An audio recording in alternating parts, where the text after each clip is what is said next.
ZEE5 app download করুন আর দেখুন সম্পূর্ণ এপিসোড একদম বিনামূল্যে।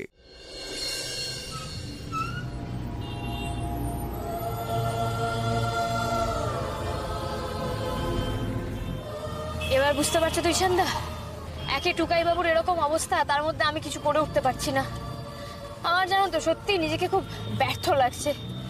কি করব কিচ্ছু বুঝতে পারছি না, আমার মাথাতেই কিছু আসছে না, কিছু ভালো লাগছে না জানো তো। তুমি কি বলছো বলো তো উর্মি? দেখো, প্রত্যেকটা মানুষের জীবনে এরকম সময় আসে, এমন হয়। এই তো কদিন আগে আমি যখন গৌরীকে কিছুতেই খুঁজে পাচ্ছিলাম না, তখন জানো আমারও ঠিক এরকমই মনে হচ্ছিল। কিন্তু তারপরেও মনের মধ্যে কোথাও গিয়ে একটা বিশ্বাস ছিল যে আমি গৌরীকে খুঁজে পাবই, ঠিক পাবো। আর শোনো, তুমি তো চেষ্টা করছো উর্মি। যারা চেষ্টা করে, যারা সহজে হার মানে না, তারা সাকসেস পায় উর্মি, নিশ্চিতভাবে পায়। আর তুমিও পাবে, এই নিয়ে অ্যাটলিস্ট আমার মনে কোনো সন্দেহ নেই। জানো তো ঈশানদা, আর সারাদিন পর না তোমার সাথে কথা বলে না আমার খুব ভালো লাগছে। টুকাই বাবু না আমাকে এইভাবে এনকারেজ করে জানো তো। তো এখন টুকাই বাবুর যা অবস্থা, আমি তোকে কিছু বলতেও পারবো না। আচ্ছা শোনো, এখন তো অনেক রাত হয়ে গেছে, আমি কাল সকালে সাত্তকীকে গিয়ে একবার দেখে আসবো, কেমন? তুমি চিন্তা করো না। সত্যি? মানে তুমি সত্যি ওর সাথে দেখা করবে? Obviously.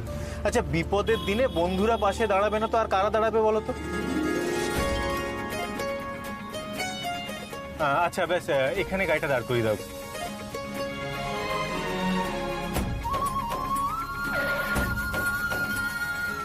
Thank you so much for the lift.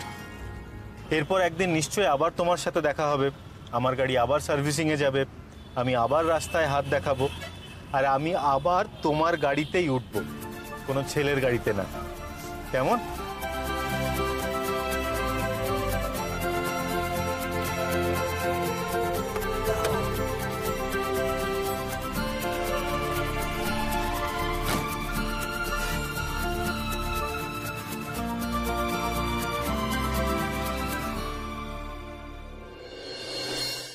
Cycle থেকে নেমে মাস্টারমশাইদের পায়ে হাত দিয়ে নমস্কার করতাম, দেখা হল। হ্যাঁ, আর এখন দেখো মাস্টারমশাইকে দেখছে, তারপরে বাইক নিয়ে ঘুরে অন্যদিকে চলে যায়। কি আবার আজকালকার ছেলেরা রাস্তাঘাটে দেখিস না? ওরে তুই বাইকটা কিনলি কোথার থেকে? ওই মাস্টারের শেখানো বিদ্যে ভাঙিয়ে তবে না বাইকটা তুই কিনলি? কোনো সম্মান দেখায় না কাউকে। এই তো বাজারে স্যারেদের সাথে দেখা হলে চরণ ধরে নমস্কার করি, তারপর তো কাকা এসে বসে বসে স্যারেরা আমাকে কিরম জড়িয়ে ধরে বাজারের মধ্যে। ঠিক আছে তো এখন উড়ি ফেরেনি এখন? না কাকা, ওই ফোন করেছিল, বললো আজ নাকি কাজে আটকে পড়েছে, ফিরতে দেরি হবে। ও, কি এত বক্তৃতা দিচ্ছিস? আমি বক্তৃতা কোথায়? ওসব বক্তৃতা আমার হয় না, ওই ওকে মাস্টার নিয়ে বলছিলাম। প্রমথর তো মুখে না মারতিং জগৎ। কথাটা ভুল বলেনি। Thank you. না প্রমথ, তারা ঠিকই বলেছে, শিক্ষার অবক্ষয় তো হচ্ছে দিনকে দিন। তা যাচ্ছে সমাজটা। এক সময় মাস্টারদার নেতৃত্বে শয়ে শয়ে ছেলে মেয়ে স্বাধীনতা আন্দোলনে ঝাঁপিয়ে পড়েছিল, আত্মত্যাগ করেছিল। আর সেই বাংলায় স্কুলে মাস্টারমশাইদের এই অবস্থা। চট্টগ্রাম অস্ত্রাগার লুণ্ঠন। দ্যাটস রাইট, চট্টগ্রাম অস্ত্রাগার লুণ্ঠন। মাস্টারদার ছায়া সঙ্গী বিনোদ বিহারী, তিনি কে ছিলেন জানো? আমার কাকুর দাদু।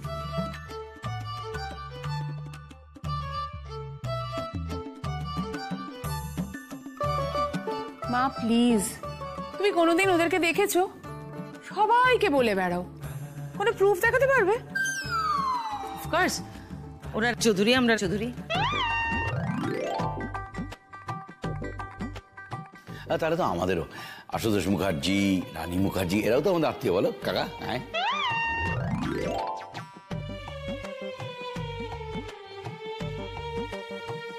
আর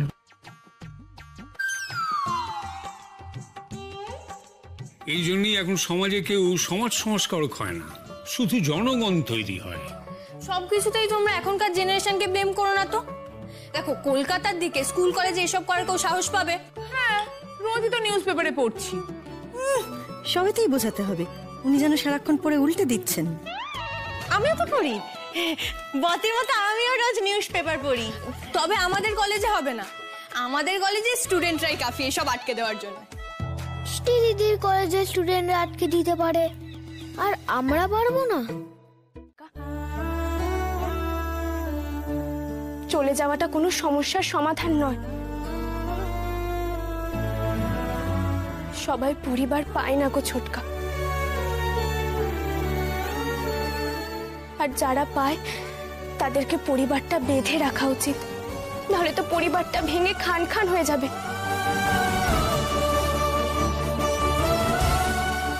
চলো ছোটকা, তোমরা বাড়ি ফিরে চলো। হ্যাঁ ছোটকা, আমার নিজেরও প্রথমে প্রচন্ড রাগ হয়েছিল, কিন্তু তারপর আমি নিজেও ঠান্ডা মাথায় ভেবে দেখলাম যে বাড়ি ফিরে গিয়ে আমি ভুল কিছু করিনি ছোটকা। আর আমি বলছি, তুমি বিশ্বাস করো, এটা তুমি নিজেও বুঝতে পারবে।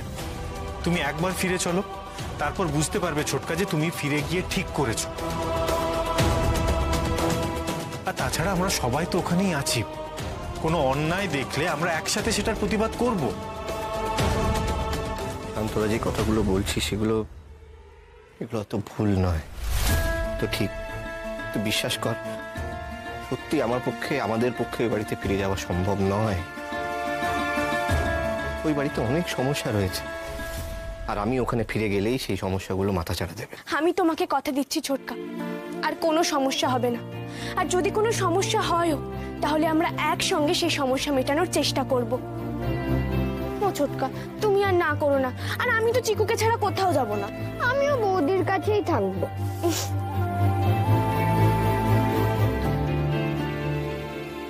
ওই দেখো, তুমি আমার দিকে এইভাবে তাকিয়ে আছো কেন? এখন তো দেখছি তুমিও শানার গড়ির তালে তাল দিচ্ছ। যেই বাড়িতে এতটা অপমানিত হয়েছ, সেই বাড়িতে ফেরার জন্য তুমি এক পায়ে খাড়া। তবুও তো ওটা নিজের বাড়ি ছোটকা, স্বামী শ্বশুরের বাড়ি। সত্যি শান, গৌরী ভীষণ জেদি। তো যেটা চায় সেটা করে। কি মজা! তাহলে আমরা একসঙ্গে বাড়িতে যাব আর একসঙ্গে থাকবো।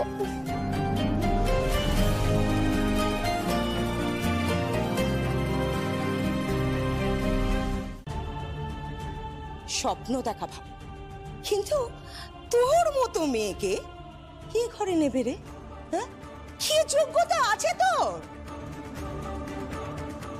কি হচ্ছে কি এসব?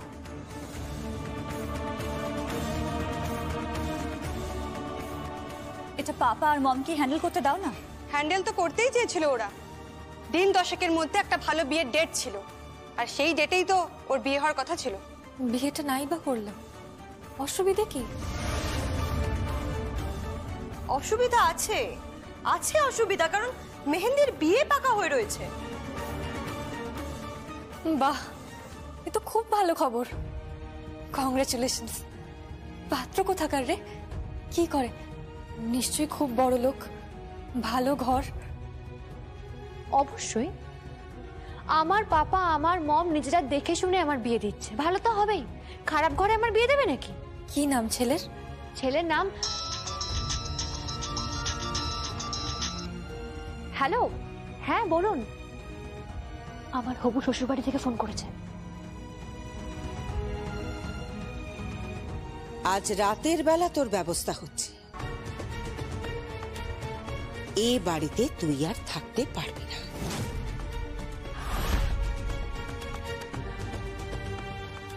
এবার নিজের ব্যবস্থা তুই নিজে করে নে। করে নে নিজের ব্যবস্থা। অন্যায় করেছিস তুই। অ্যাটলিস্ট ভবিষ্যতের কথা ভেবে লোকটাকে অ্যাকসেপ্ট করা উচিত ছিল তোর। কি বলছিস কি তুই? লোকটা আমার থেকে কত বড়, বাচ্চা আছে। তোকে কে বিয়ে করতে আসবে? হ্যাঁ, মুম্বাইয়ের কোন ফিল্ম স্টার নাকি বিজনেস হাউসের একমাত্র ছেলে? যত সব। শোন, নিজের যোগ্যতার মধ্যে থাক। হ্যাঁ, স্বাদ থাকতেই পারে, তবে সাধ্য নেই।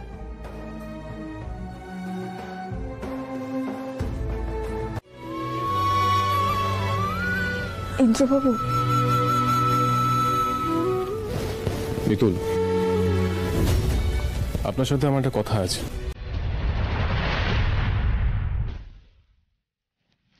ইনফ্যাক্ট শুধু আপনার সাথে না, বাড়ির সকলের সাথে, বাবা, মামুনি, দাদু, সবার সাথে। এমিলি প্রোডাকশন ইউনিটটা আমি বন্ধ রেখেছিলাম শুধুমাত্র সোহাগের স্মৃতি থেকে পালাবো বলে। আমি ভাবতাম যে দুনিয়ায় সোহাগ খুশি থাকতো সেই দুনিয়া থেকে পালাতে পারলেই বোধহয় আমি ভালো থাকবো।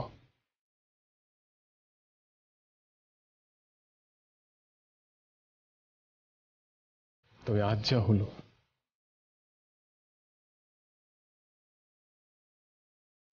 আপনার ক্ষতকে আমি উস্কে দিতে চাইনি। আপনার ক্ষত বোঝানোর জন্যই আমি গুগলিকে আপনার হাতে তুলে দিয়েছিলাম। আমি যদি জানতাম যে পুতুলের হাত ধরে আপনি সোহাগের স্মৃতিতে ফিরে যাবেন, আমি কখনো কারখানা খুলতে দিতাম না ইন্দ্রবাবু, বিশ্বাস করুন। বল ইন্দ্র, বড় বড় কথা বলা বন্ধ করে এবার এ বাড়ির থেকে বিদে হ। আমি ওকে কুলোর বাতাস করে এ বাড়ির থেকে তাড়াই। আজ আমার ধ্যান ধারণা সবটাই পাল্টে গেল। হ্যাঁ, আমি যখন আজ এমিলি ওয়ার্কশপে ঢুকলাম, ঢুকেই যখন কোকলিকে দেখলাম এমনি পুতুল নিয়ে খেলা করতে, আমার হঠাৎ চোখের সামনে সোহাগ ভেসে উঠল। আমার সোহাগ, ও ঠিক এইভাবে পুতুল নিয়ে খেলতো।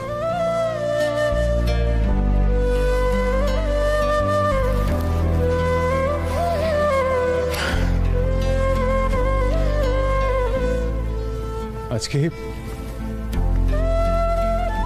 আমি সত্যি বুঝতে পারছিলাম না আমি এতদিন ধরে ওয়ার্কশপটা কেন বন্ধ করে রেখেছি। হ্যাঁ মামনি, আমি সত্যি বুঝতে পারছিলাম না। বোধহয় ওর স্মৃতি থেকে পালানোর জন্য। কিন্তু ভুল ছিলাম মামনি, আমি খুব ভুল কাজ করেছি। এটা আমার একদম উচিত হয়নি। আমার সোহাগ, ও তো আমার সামনে। আমি তো দেখতে পাইনি ওকে।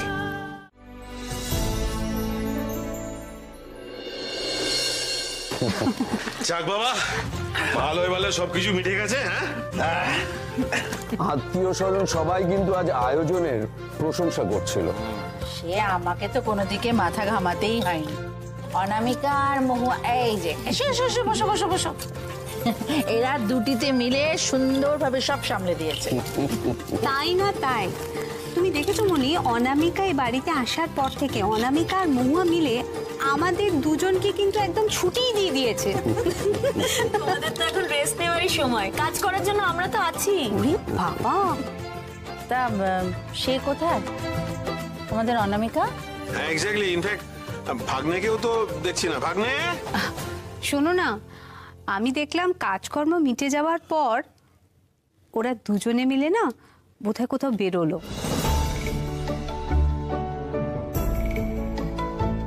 সে কি গো, দুটিতে ঘুরতে গেছে? ভালো ভালো, বেশ ভালো।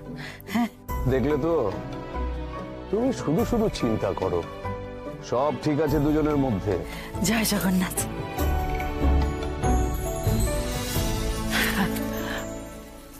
তা হ্যাঁ গো মহুয়া, তোমার চর্দি ভাইয়ের মাথা থেকে এ বাড়ি থেকে চলে যাওয়ার ভূতটা নেমেছে তো? আমি জানি না মণিমা, আসলে চর্দি ভাই আমাকে এখন তেমন কিছু বলে না। মা, সে কি কথা? তোমরা দুটিতে তো মানিক জোর গো।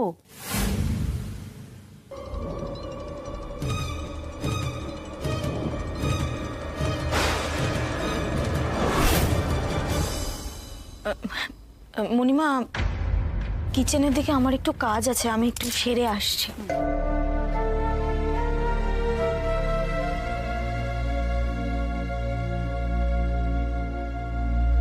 আমার কেন মনে হচ্ছে ওরা দুজনে ঘুরতে যায়নি, সৌর্তা ভাই আর অনামিকা কিছু তো একটা করছে সবার অলক্ষ্যে,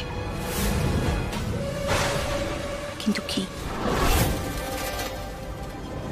হ্যাঁ আঙ্কেল, আসলে এই কদিন যা অবস্থা গেল, তোমার যে একটা খোঁজ নেবো সেটারও সময় পাইনি। কেমন আছো তুমি এখন? ঠিক আছো তো? Better better.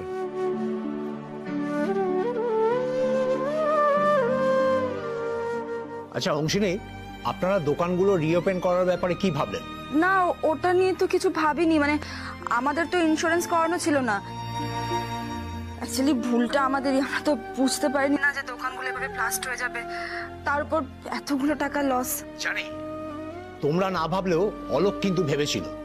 মানে ও এত বছর ব্যবসার সাথে যুক্ত, তো ও জানে কোনো দোকান ওপেন করার আগে তার ইন্স্যুরেন্স করিয়ে নেওয়াটা কতটা জরুরি।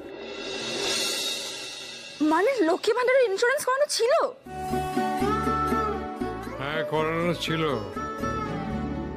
তাই লসটা খুব বেশি হবে না। ইনফ্যাক্ট সেই পেপারসগুলোতে কিন্তু লক্ষ্মী দেবী সাইনও আছে।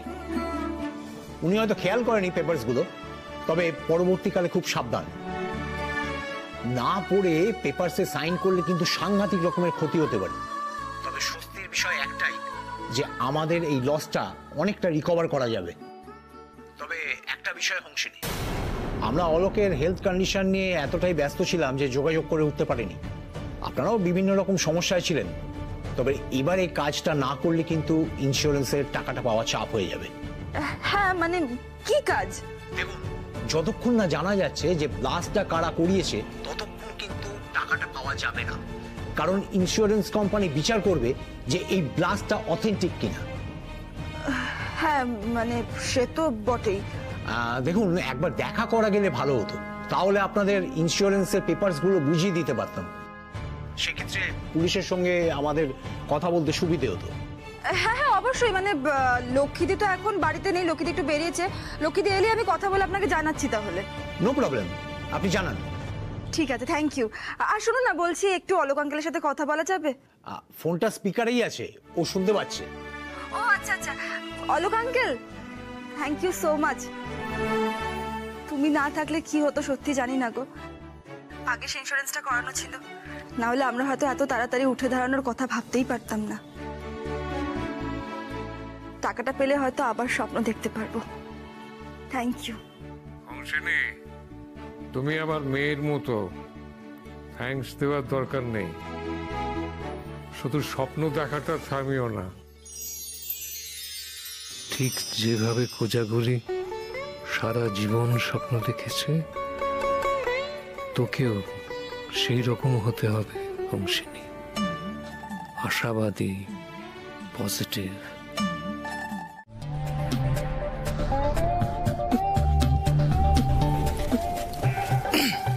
মিতালি, গোজু আর মন্টু যেন এদিকে না আসে, একটু খেয়াল রাখো। হ্যাঁ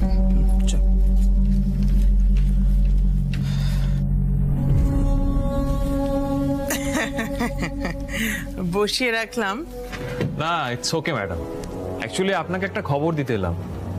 আপনি তো সবার বাড়ি বাড়ি গিয়েছিলেন সবার সুরক্ষার জন্য, যাতে কারো কোনো অসুবিধা না হয়। আর আনফর্চুনেটলি তারপরেই আমাদের দেশপ্রিয় পার্কের দোকানে একটা ঘটনা ঘটে। সেটা তো আপনারই এলাকা, তাই না ম্যাডাম?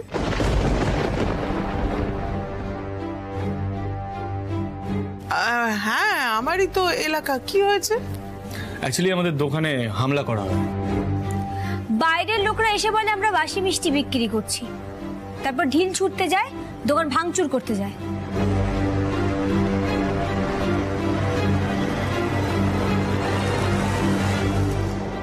আসলে এটাই জানানো ছিল। আপনি তো নাগরিকদের এত খেয়াল রাখেন, তাই আপনার কোনো ধারণা আছে যে কে বা কারা এসব করতে পারে?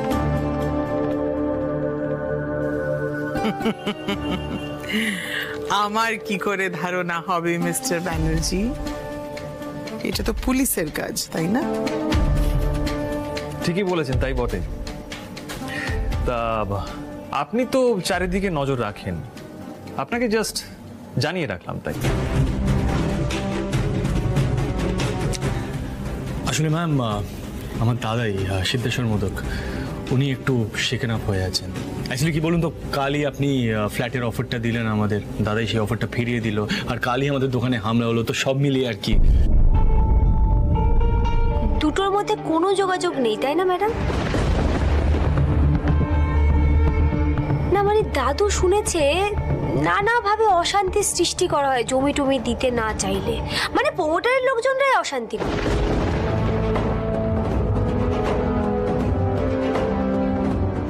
মিঠাই, উনি সেই ধরনের লোককে এই এলাকায় অ্যালাউ করবেন কেন? ম্যাডাম, আপনার যদি কোনো প্রয়োজন হয় আপনি পার্সোনালি আমাকে খবর দেবেন, দরকার হলে আমি সাহায্য করব এই এলাকায় শান্তি ফিরিয়ে আনতে। নিশ্চয়ই। আসলে মনোহর আমার শ্বশুর বাড়ি।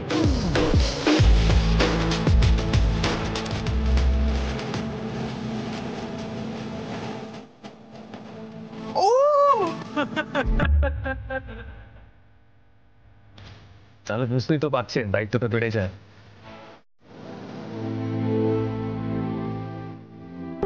আর তারপর তোমার পরিবারের লোকেরা আমাকে সারা জীবন ধরে অভিশাপ দেবে, বলবে সুরমণ্ডলের মেয়ে শুধু ভাঙতেই জানে। এগুলো তো তোমার কাছে কোনো ম্যাটার করে না। আগে করতো না, কিন্তু এখন যে আমার মধ্যে কতটা চেঞ্জেস এসেছে সেটা আমি জানি।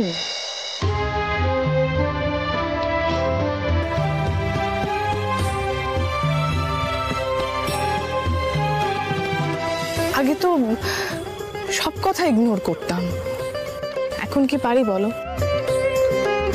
মনে হয় তোমার ঝামেলা বেড়ে যাবে। মনে হয় না? বাবার থানে এসে তো আমি মিথ্যে কথা বলতে পারবো না।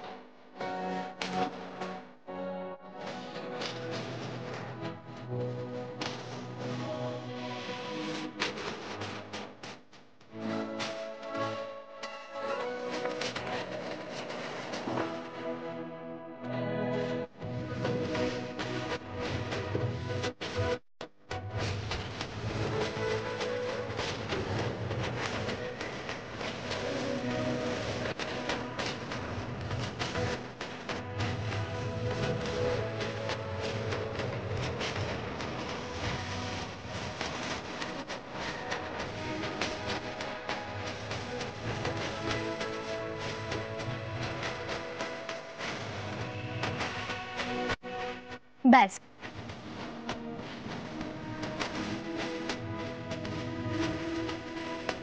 এটাই যখন মনের কথা, তখন কেউ জানুক আর না জানুক, বাবা ভোলানাথ ঠিক জানবেন। তুমি দেখো রঞ্জা, আমরা কোনো না কোনো পথ ঠিক খুঁজে পাবো। মল্লারদা, তুমি আর ওস্তাদজি চলো, গিয়ে প্রদীপ জ্বালাবে, পুজো দেবে। আমি আর রঞ্জা সেই প্রদীপ গঙ্গায় ভাসাবো। এসো। চলো মল্লার, ফোনগুলো দিয়ে দাও।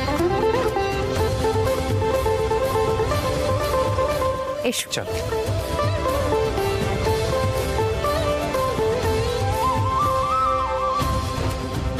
ঠাকুর মশাই, হ্যাঁ ওরা আরতি করবে। আচ্ছা। আমি কখন বললাম আমার হাতে কোনো ফর্দই ছিল না? হ্যাঁ, কি করে বলে দিলাম আমার হাতে ফর্দ ছিল? আমি বাজারের কথা বললাম, হ্যাঁ, এগুলো তো কিচ্ছু করিনি। এখন যদি সবাই এগুলো শোনে তাহলে কি ভাববে? আমি আবার সব ভুলে যাচ্ছি। হ্যাঁ বলি, শুনছো? কি হয়েছে এটা? কি? হ্যাঁ, দীক্ষা টিক্ষা নিয়েছো নাকি? কোন মন্ত্র জপ করছো? দীক্ষা নিতে যাবো কেন? দীক্ষা নাওনি, তাহলে কি এত মন দিয়ে ওড়াচ্ছ বলো তো?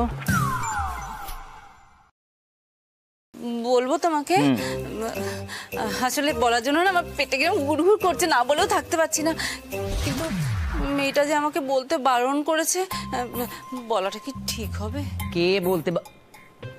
সুধা, কেউ যদি কিছু বারণ করে থাকে সেটা বলার জন্য তোমার পেটের ভেতরটা গুড়গুড় কেন করবে? তোমাকে তো বিশ্বাস করার দায় দেখছি।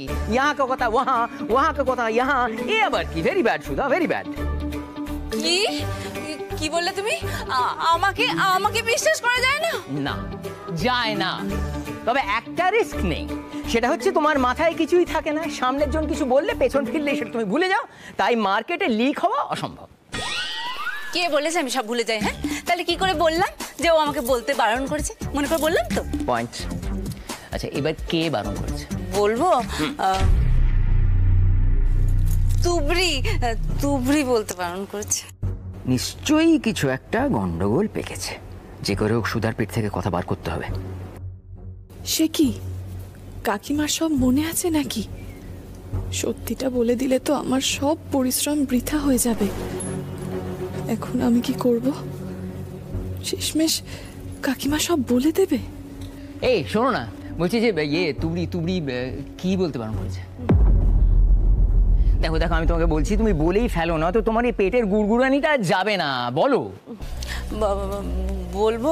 তুমি কাউকে বলবে না তো? বলবো না।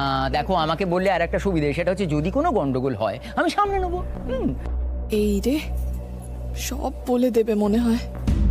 ও না একটা ঘরের সামনে দাঁড়িয়ে ছিল যেখানে ওর দাঁড়ানোর কথাই না, আর ও না কিরম যেন লুকিয়ে লুকিয়ে ওখান থেকে ঘর থেকে বেরোচ্ছিল, আমাকে দেখে হঠাৎ করে ঘাবড়ে গেল।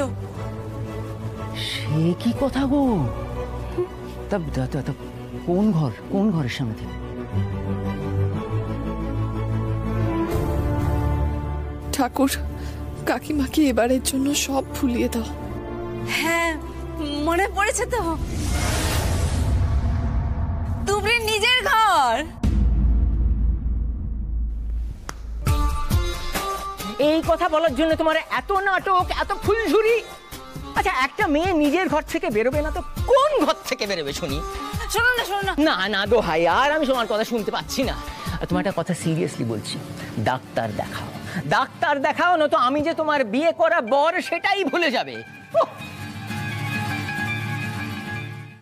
জি5 ডাউনলোড করুন আর সব এপিসোড দেখুন একদম ফ্রি।